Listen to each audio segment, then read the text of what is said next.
The emergency session of the Galactic Council convened with unprecedented urgency. Representatives from 17 star empires materialized in holographic splendor around the obsidian conference table, their various appendages, tentacles, and sensory organs quivering with barely contained anxiety. Admiral Zixathera of the crystalline hegemony was the first to break the tense silence. Her translucent form pulsed with agitated crimson hues. 3 rotations ago, a single human vessel crossed into the void sector. Since then, our deep space monitoring stations have detected anomalies. The void sector, a region of space so hostile that even the most advanced civilizations had declared it permanently off-limits. For 10,000 cycles, it had remained.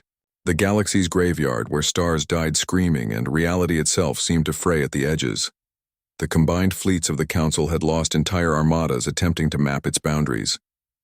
"Define anomalies," rasped General Mortek of the Silicon Collective, his metallic voice cutting through the chamber's recycled atmosphere. Zixthera's crystalline structure dimmed. "The void. It's shrinking." A collective intake of breath, or whatever passed for breathing among the assembled species, rippled through the chamber.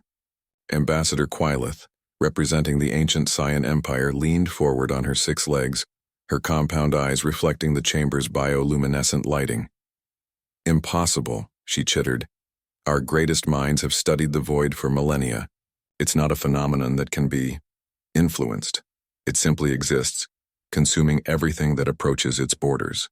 "And yet," Admiral Zixathera continued, her form now pulsing with nervous amber light, "our sensors show a reduction of 17% in its dimensional footprint. The event horizon is contracting at an accelerating rate." The implications hung heavy in the recycled air. The void sector hadn't merely been a navigational hazard, it had served as a natural barrier between the galaxy's eastern and western spiral arms, preventing countless territorial disputes. More troubling still, it had contained things that the galaxy's elder races preferred to keep contained. Commander Vrex of the warrior caste spoke up, his forearms gesturing emphatically. "One human ship, that's what you're telling us? One primitive craft from a species that barely mastered faster-than-light travel 3 centuries ago?" "The vessel's designation was Prometheus IV," Zixthera replied, accessing her databank. "Registered to Dr. Elena Vasquez, human xenoarchaeologist. Her mission parameters indicated she was investigating pre-contact civilizations and anomalous stellar phenomena." A bitter laugh echoed from the hive mind's representative, a grotesque fusion of organic and mechanical components. "Humans," it buzzed through multiple vocal chambers. "They encounter the unknown and their first instinct is to walk straight into it with a smile and a scientific instrument." But Ambassador Quileth was not amused. Her psychic tendrils probed the chamber's ambient thoughts, reading the fear that none of them dared voice aloud. "What have our reconnaissance missions discovered?" "That's where things become truly concerning," Admiral Zixathera admitted. "Every probe we've sent to investigate has returned with the same message. All clear. Situation nominal. Recommend immediate colonization." The silence that followed was deafening. "All clear?" General Mortek's processors whirred with calculations. "The void sector has never been all clear. It's a region where the laws of physics go to die. Furthermore," Zixthera continued, "we've detected massive energy signatures emanating from the sector's core, power readings that dwarf anything in our respective arsenals, and they're organized, structured, as if someone is building something." The truth began to dawn on the assembled representatives with the slow horror of a dying star. Humans, barely more than clever mammals by galactic standards, had not merely survived the void sector. They had somehow begun to tame it. Ambassador Quileth's psychic scream pierced every mind in the chamber simultaneously. Through her abilities, she had touched the edge of whatever was happening in that cursed region of space, and the revelation sent shockwaves through her consciousness. "She's not trapped in there," Quileth whispered, her compound eyes wide with terror and awe.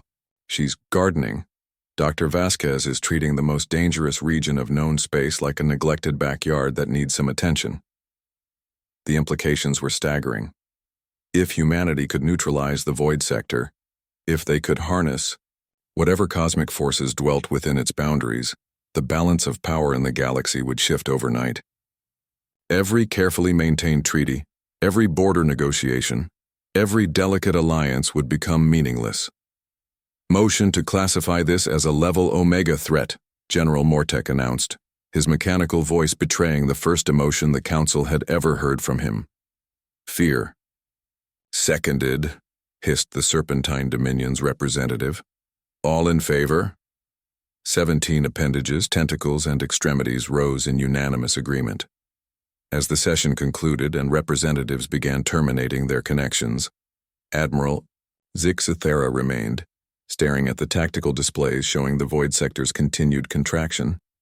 Her crystalline form had settled into a deep purple, the color of profound dread. 3 days later, Dr. Elena Vasquez sent her first official transmission from within the void sector.